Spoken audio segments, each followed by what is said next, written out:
Telugu digital media network లో political కేటగిరీలో number 1 కేవలం 72 గంటల్లో 1,50,00,000 వ్యూస్ పైగా పాపులర్ టీవీ నెట్వర్క్. ఇటీవల జరిగిన లోక్సభ ఎన్నికల్లో గెలుపు కోసం రాజకీయ పార్టీలన్నీ కూడా సర్వశక్తులు ఒడ్డినాయి.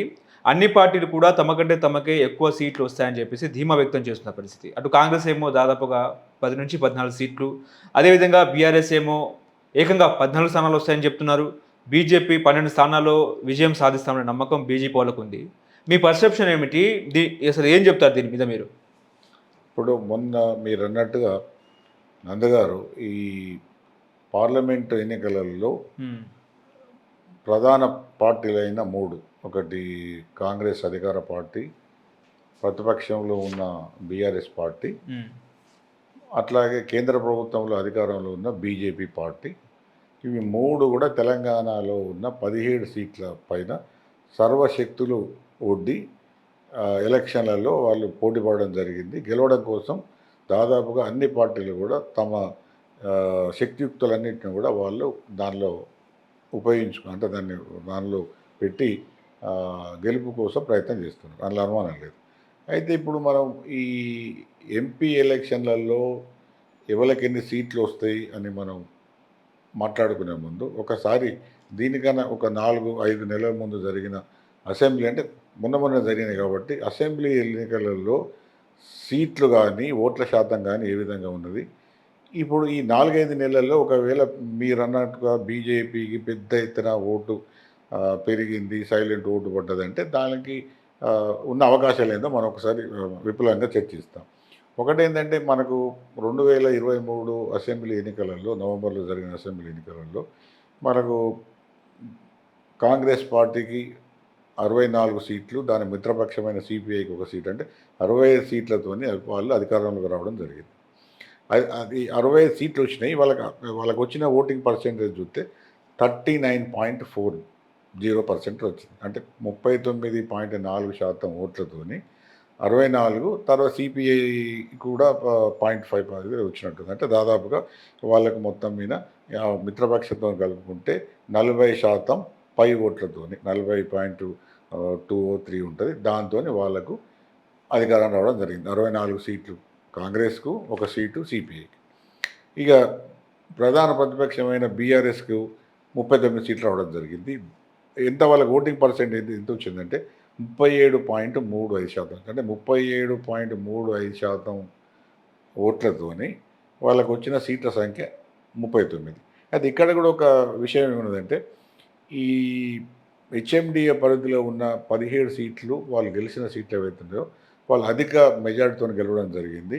కానీ గ్రామీణ ప్రాంతాలలో మాత్రం అధిక మెజార్టీతో ఓడిపోవడం జరిగింది. ఇది ఒక మనం ముఖ్యమైన విషయంగా మనం గమనించాలి. ఇకపోతే ముఖ్యంగా ఇప్పుడు బీజేపీ ప్రధానంగా కాంగ్రెస్ పార్టీతో పోటీ పడుతున్నది, మేమే అధిక స్థానాలు గెలుస్తామని చెప్పడం కానీ చాలామందిలో కూడా ఆ అభిప్రాయం మనకు కనబడుతున్నది. బీజేపీ పరిస్థితి చూసుకుంటే ఏంటంటే, దానికి పోయిన అసెంబ్లీ ఎన్నికలలో 8 సీట్లు రావడం జరిగింది. 8 సీట్లు రావడం జరిగింది. ఓట్ల పర్సెంటేజ్ మాత్రం 13.9%, అంటే దాదాపు 14% ఓట్లు రావడం జరిగింది. అయితే మీరు అన్నట్టుగా ఒకవేళ బీజేపీ నిజంగానే కాంగ్రెస్కు తీవ్రమైన పోటీ ఇస్తున్నది, అధిక స్థానాలు గెలిచే అవకాశం ఉంటుందని చాలామంది విశ్లేషకులు కానీ, రకరకాల పోల్ ఒపీనియన్స్ కానీ, జనరల్గా జనాలలో కూడా ఒక విధమైన టాక్ నడుస్తున్నది. అయితే మనం ఇప్పుడు దీనికి బేసిస్ మనం శాస్త్రీయంగా మనం విశ్లేషిస్తే, ఒకవేళ ఇప్పుడు కాంగ్రెస్కు దాదాపు 40% ప్లస్ సిపిఐతో కలుపుకుంటే, బీఆర్ఎస్కు 37.35%, కానీ బీజేపీకి మాత్రం 14% ఉన్నది. అంటే ఒకవేళ కాంగ్రెస్కు ధీటుగా, అంటే అధికార పక్షానికి ధీటుగా బీజేపీ ఒకవేళ ఎన్నికల సమరంలో నిలదొక్కోవాలన్నా ఎదుర్కోవాలన్నా కూడా ఓటింగ్ శాతం బాగా పెరగాలి. 14% నుంచి వెళ్ళి కనీసం 30% ప్లస్, అంటే 30+, అంటే 30% ప్లస్కు పెరుగుతుంది తప్ప బీజేపీ అనుకున్నంత సీట్లు వచ్చే అవకాశం లేదు. కానీ మనం అసెంబ్లీ ఎలక్షన్లో చూసుకుంటే చాలా తక్కువ స్థాయిలో ఉన్నాయి, సీట్లు తక్కువ స్థాయిలో గెలవడం జరిగింది, ఓట్ల పర్సెంటేజ్ కూడా తక్కువనే ఉన్నది. ఇది మనం కాంగ్రెస్ బీఆర్ఎస్తో చూసుకుంటే. కానీ ఇప్పుడు ఎంపీ ఎలక్షన్స్కి వచ్చే వరకు కొంత ముఖ చిత్రం మారి ఈసారి ఎన్నికలలో కాంగ్రెస్ బీఆర్ఎస్ కన్నా కూడా బీజేపీకి కొన్ని అనుకూలమైన అంశాలు ఎక్కువగా ఉన్నాయి.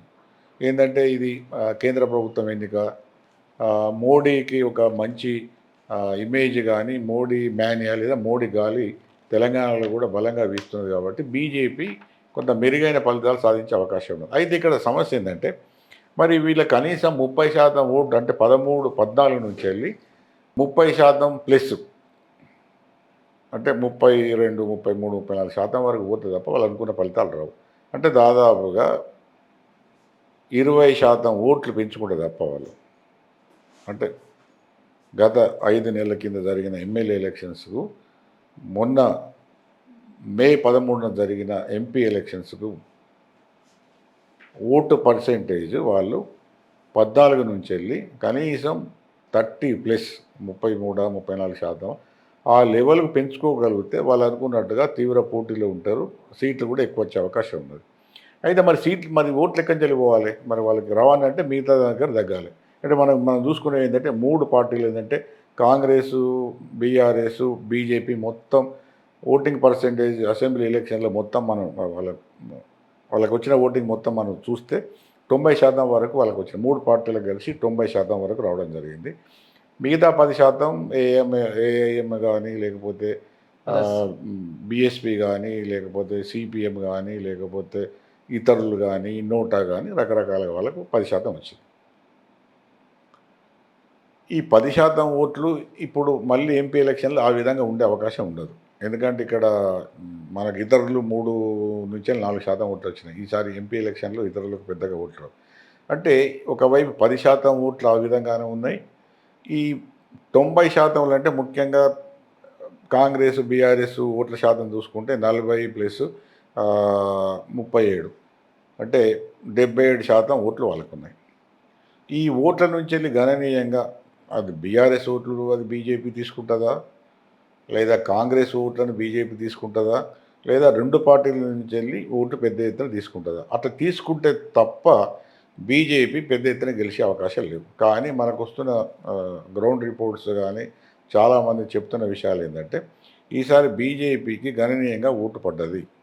అంతకుముందు గ్రామాలలో తక్కువ ఓట్లు పడ్డ గ్రామాలలో కూడా ఈసారి అన్యూనంగా అయితే కాంగ్రెస్కు ధీటుగా అంటే 1వ స్థానంలోనే 2వ స్థానంలో ఉండే పరిస్థితికి పోయింది.